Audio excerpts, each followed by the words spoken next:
Welcome to this current affairs program as we discuss the closing of nomination day today, the 21st of June 2023. And coming to you live from our Pockets Hill studios in Harare, I am Justin Mahlahla. Thank you so much for joining us. Now, today, aspiring candidates submitted their CVs at different courts as they prepare to run for different positions in the upcoming general elections slated for the 23rd of August. Of course, we have given you updates since morning as candidates submitted their CVs at different courts around the country. And just to let you know and to remind you that presidential candidates submitted their CVs at the Harare Magistrates Court, and parliamentary candidates submitted their CVs at all the other provincial courts around the country. You talk of the Bulawayo Magistrates Court, the Gweru Magistrates Court, Mashingo Magistrates Court, Marondera Magistrates Court, the Mutare Magistrates Court, Chinoi Magistrates Court,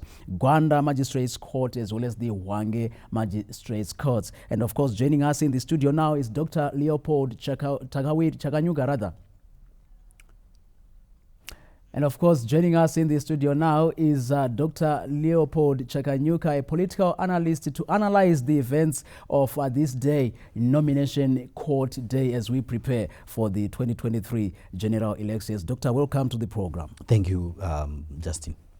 It's been a busy day as Zimbabweans, get involved in the processes that actually lead to them exercising their democratic right to choose their next leader and, of course, the next leadership, the next government for the next 5 years. Nomination court day today, your analysis of what transpired, particularly at the Harare Magistrates Court, where we had quite a good number of aspiring presidential candidates who submitted their CVs. How did you see the events unfolding? Yeah, actually, it was, I think for the presidential, it was at the High Court, and where the presidential candidates filed their nomination papers. And the process was opened a few days ago, and the candidates have been filing. And today was the official day where the nomination court would sit and verify the applications or the nomination papers for the candidates.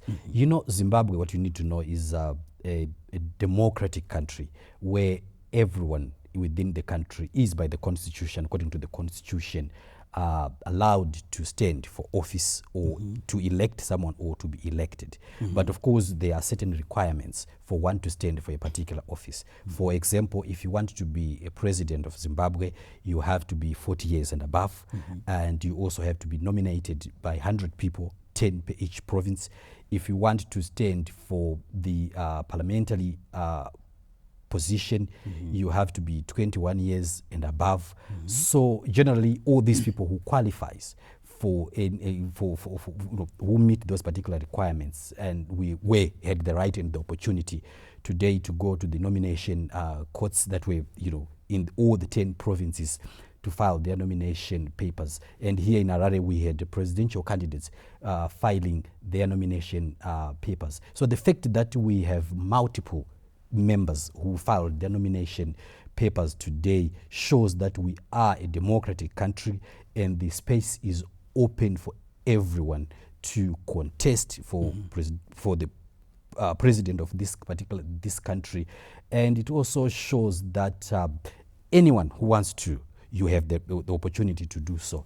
And previously there were some concerns that were raised by people, especially on the amount that was being charged for one to go to the nomination, especially for the presidential candidate, which is 20,000. But the fact that we had quite a number of people who afforded it shows the seriousness and the maturity in terms of the politics in this particular country. Because if you are able, as a presidential candidate, to raise 20,000, it shows that, number one, you are serious because you are putting your money. 20,000 is not something that we can talk about. It's quite a lot of money. So if you are able to raise 20,000 and pay, it shows that you are a serious Zimbabwean who is seriously considering contesting for these presidential elections. So it's a good thing that we had quite a number of people who filed their nomination papers. Okay, yeah, of course, notable is the fact that we witnessed the President Emmerson Mnangagwa also witnessing the verification process of his papers that were actually submitted on his behalf earlier in the day. What could be the significance of having the head of state, also participating in person? Perhaps this could be the first time that we have seen him at the nomination court. It's a sign of commitment. Like I said, when you are a presidential candidate, the people are the ones who are going to choose you. And we have laws that regulate the elections. So for presidential candidates, especially for the president, to go there himself shows that he is one person who really respects the constitutional processes of this country, especially in regards to the elections. And also we have seen other candidates who visited the High Court themselves. It also shows a sign of seriousness. So I think if these people are going now to make a campaign to the people, having been able to visit the High Court themselves, it shows that these people, number one, they are very serious and they are committed and they want to see the process going through. And it's a good thing because you know what, sometimes elections are contested, especially after the results. So if members or contesting members are visiting the processes and to see for themselves, they can actually vouch for the processes that we have had to say, well, we were there, we witnessed, we saw everything that happened, and the process was done, as it was supposed to be done. So you can actually say the process was fair? I would think the process was fair because so far we haven't had any complaints. And the good thing with our democracy is we have a sound judicial system. And we have already had the election court, electoral court, which has already been appointed. So if there is any candidate in, who is going to contest for these upcoming elections, has any queries, we have a very sound judicial system for you to go and approach the courts and have your issue heard and solved by the competent court that we have. And the fact that we haven't had any reports of violence, intimidation, or any person who has been arrested, it's a sign that the process was very fair and people, our candidates, and the most importantly is the fact that all the candidates, especially those who were able to visit the place, shows they were very happy with the process. We haven't had any of them complaining about the process. So we believe and hope that they are also going to be monitoring the process right up to the day the elections are going to be held. A great start so far, according to Dr. Leopold Chakanyuka, the political analyst I have in the studio, as we reflect on the events that took place today, Nomination Court Day, the 21st of June 2023, as the country prepares to go for the general elections on August 23. Join us when we return from the break for more.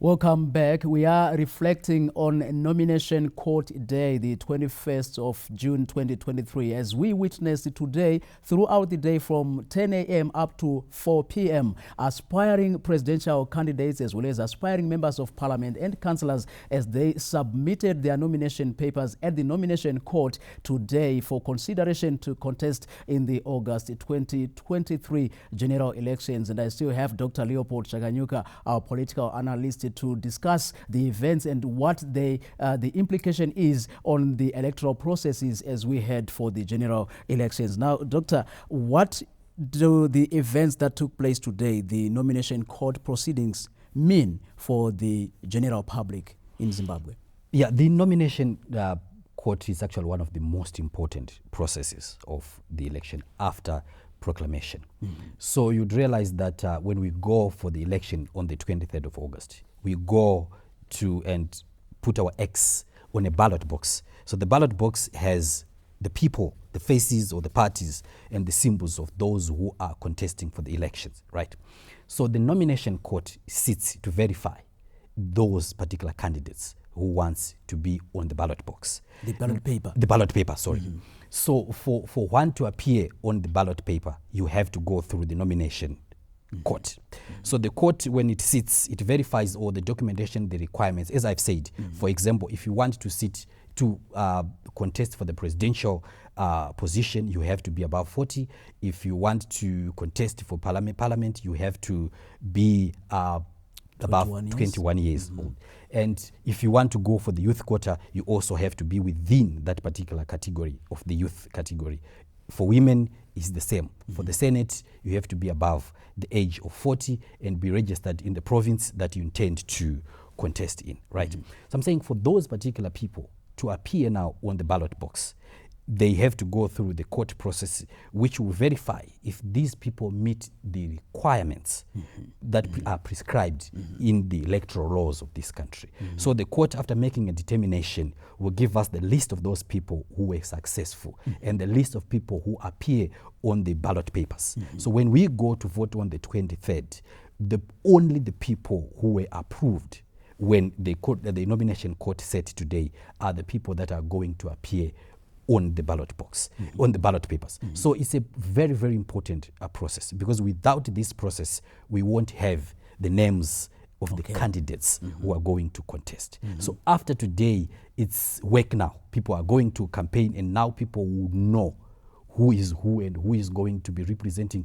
For those who come from different political parties, they now know who is going to be their presidential candidate. They now going to know who is their member who is going to contest on the parliament, the councillors, youth quota, women's quota, and the Senate. So it is only after today's process that people are going to fully be aware of who is going to be contesting and for what position. And out of interest, what happens to those who are unsuccessful in today's filing of papers?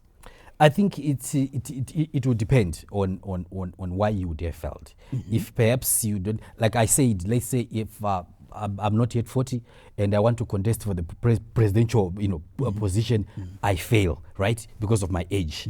Or I just have to wait. Yes, I just have to wait up until I reach the age of 40 and then be able to contest. If it was because I didn't have enough money, what it means is I have to raise that particular amount of money, depending on how much is going to be charged in the the next election. If I have it, then I will be able to. If I failed to get the nominations from the 10 provinces, that means I have to work hard from today up until the next election, so that I'm able to get the required Talking about the required nominations, it's supposed to be 10 per province for the presidential candidates, which amounts to 100 party nominations for each individual. Do you think we might have had somebody who didn't have enough, and perhaps they went on to file their papers just to try their luck and see how it comes out? But I think it would be, you would know, because you won't meet the requirements. So perhaps, of course, people might have tried that particular route, but of course, you would not succeed because you didn't meet the necessary requirements for your papers to be accepted. Okay. So what then happens? Those who successfully filed their papers today, what's their next step? The next step means that you now have to go and start campaigning. Because, for instance, if you are going for a constituency and the constituency has 10 people, for example, who are, vying for that particular constituent seat, what it means is you now have to go and convince the people, start campaigning, making posters, whatever way you have to campaign, and make sure that you convince the people that you are a better candidate than the other, people who are contesting in that same constituency. So what it means for people is, especially those who are contesting, is they now have to go into the people, try to convince the people to vote either for them as individuals, for those who are contesting as independent, and for those who are contesting under political parties, to vote for their parties, for themselves, and for their other candidates. And to those who are actually uncontested, what does it mean to the electorate in their constituencies? I think for those parliamentarians or for the councillors, it means if you go uncontested, there's no one who is contesting you. I'm sure the ZEC will then later on declare you unelected or elected unopposed. Elected Yes, unopposed. Unopposed. Okay. Because there So was no one opposing. you have referred to perhaps the beginning of the campaign period. What should be the do's and don'ts as we now head into this very important period going towards the elections? What people now need to do is, of course, we are a country that has laws. So the issue is we now have to respect our laws. And the good thing, as I highlighted from at the beginning of this interview, is we have a very sound judicial system or a judicial process. So in the event during the whole that particular process, if any candidate is aggrieved or has any issues, you can approach our courts, to have your issue, solved. So I think that should be the first port of call for any particular candidate. If you have an issue, you have to find a peaceful means and a constitutional or a lawful way to solve that particular conflict that you might have. And I think so far we have had all the candidates, including the president and other candidates, have all said that no to violence. And I've also been watching, especially rallies from different candidates, and they've all been saying no to violence. And I believe that even the supporters of different political parties, as we are going forward, they are going to listen to the leaders of their political parties and say no to violence. And the good thing, as also highlighted, is we have had some contesting candidate who have watched through the process and they know the process exactly how it is.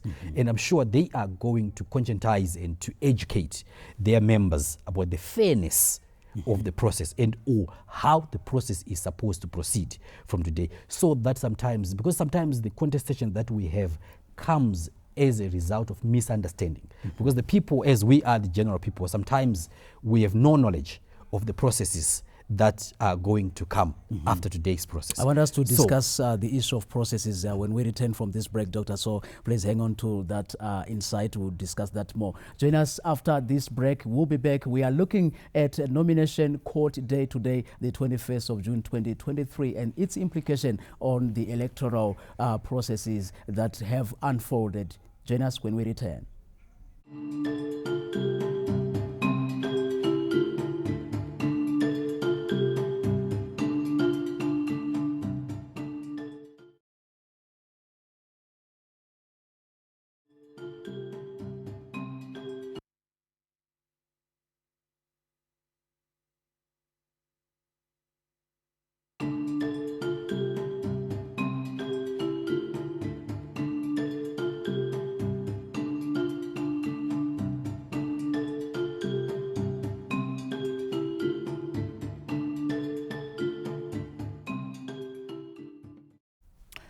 Welcome back. This is the third and final segment of our program where we are analyzing Nomination Court Day, the 21st of June 2023, preparing for the general elections that will be held on the 23rd of August 2023 as per President Emmerson Mnangagwa's proclamation. And I still have Dr. Leopold Chakanyuka, our political analyst, to discuss this day and more.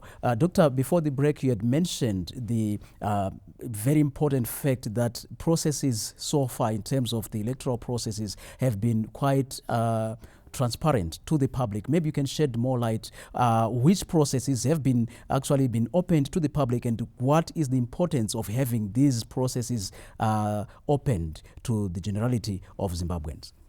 Yeah, the first thing I think I need to say is to measure the transparency of our electoral process, we have to look at it from both the legal point of view and also from the political aspect of it. The first thing is we need to look at the constitutional or the legal processes. Are they all followed as laid down in the electoral laws of the country? So if we have the processes being followed as they are laid down in our electoral laws, it speaks to the transparency of the processes according to the legal aspect of it. And then we go to the political side, because we need to also, accept the fact that this is, apart from being a legal process, is also a political process. So we have to look at it also from a political side, how the politicians or the aspiring candidates have been feeling about the processes. So far today, as we have been saying, and we have noted during the whole day, we haven't had any political party that has complained of our process. And another also aspect that we can measure our process is from an outside point of view. You know, Zimbabwe is a member ascended to the African Charter on Democracy, Election and Governance, you know, in 2008, which is, you know, an African Union roadmap on how to conduct elections in an African continent. And we are, so the fact that we were able to join since 2007, we were able to join in 2008, speaks to our willingness to be measured not only by the local standards, but by the international or the regional standards. So we are going to measure these particular processes in these three aspects. But so far, we haven't had any issue as to the processes that have been done from the day proclamation was made.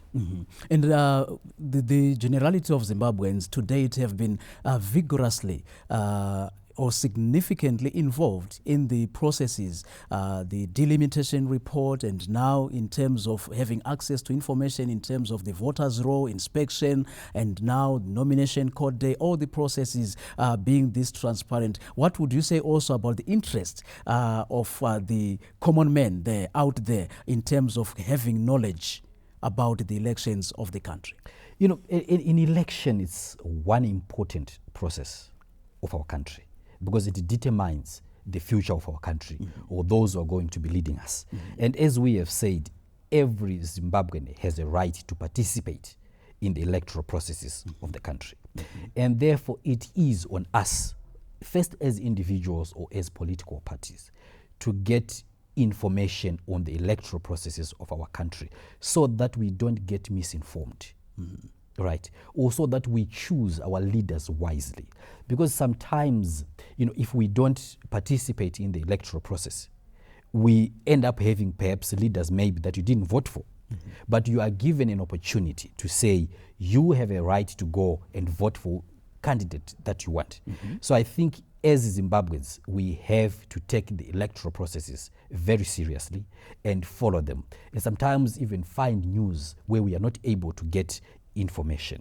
Again, on the political parties, they have a responsibility to make sure that they conscientize their people on how to conduct themselves during the electoral processes and what is expected of them. And lastly, elections are managed by ZEC.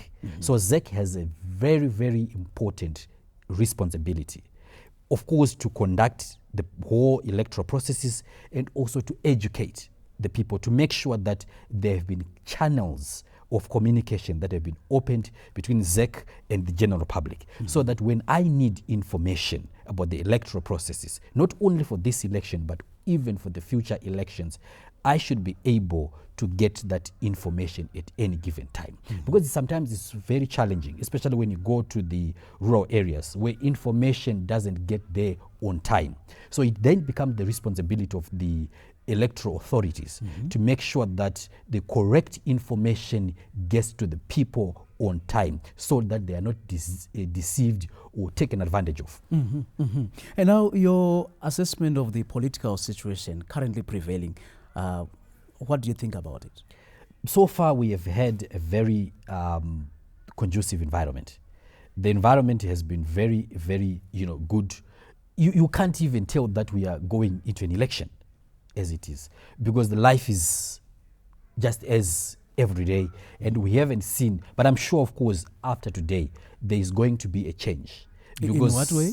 Because now we know the candidates that are going to be running for office, either there's a president, as an MP. Some people, before the nomination were hesitant if they are going to contest, but after today, after you have successfully filed your nomination papers and your paper accepted, now you know that you are going to, and now we also know, the people that are going to be contesting, and if we can now choose, among those people who have successfully filed their papers, which one of these are we, supporting as individuals or as political parties, which means we are now going to start campaigning. You are going now to see posters everywhere, rallies everywhere, because people they now know who they are going to be contesting against or whom they are going to be, supporting, depending on the political parties or your political viewpoint. So from today onwards, I think there is going to be a lot of work and a lot of activity, going around. But the word to everyone should be, this election should set an example for the whole of the African continent, that Zimbabwe can conduct a very peaceful, credible election with no violence, and each person, minding their business, but going to vote for whoever their candidate is, but at the same time realizing that we are Zimbabweans first before anything else. Now, Doctor, I know, yes, you have referred to issues of non-violent elections, peaceful and so forth. We have also witnessed the stakeholders actually calling out in the open, the church. We have seen ZEC, we have seen the president, we have seen even other political leaders saying we need to go to this election in peace. What is your view or your assessment of that collective call for Zimbabweans to go out there to vote in peace? What does it mean? Does it set the tone for a peaceful election? What else needs to be done apart from that call as we close? Yeah, I think the call can be made, but it also has to be accepted by people. Because sometimes there are so many times when calls are made, but people take a different approach. But I'm happy, with what you have mentioned, that even churches, because we all belong, even we might not belong to political parties, but we belong to communities where there are churches and so forth. So the fact that almost all the institutions where we belong as individuals are calling for a non-violent election, I believe that people are going to listen to that and take part in this election, remembering that violence only kills you or destroys you or destroys your relationship with your neighbors. So let us shun violence, as has been said by our institutions, and the fact that also our responsible institutions such as the security sectors, they have also started working, and I'm sure all the violent perpetrators and so forth will be arrested and brought to justice. And every Zimbabwean, whenever you feel that your rights have been violated, you can approach the courts, you can go to the police and report for any act of political violence. Dr. Leopold Chakanyuka, I must thank you so much for having joined us on this program. Thank you. That's our political analyst, Dr. Leopold Chakanyuka, as we delved deeper into events that took place today, nomination court day, where aspiring presidential and parliamentary candidates submitted their CVs for consideration to participate in the August 2023 general elections. Thank you so much for having joined us. Enjoy the rest of your viewing.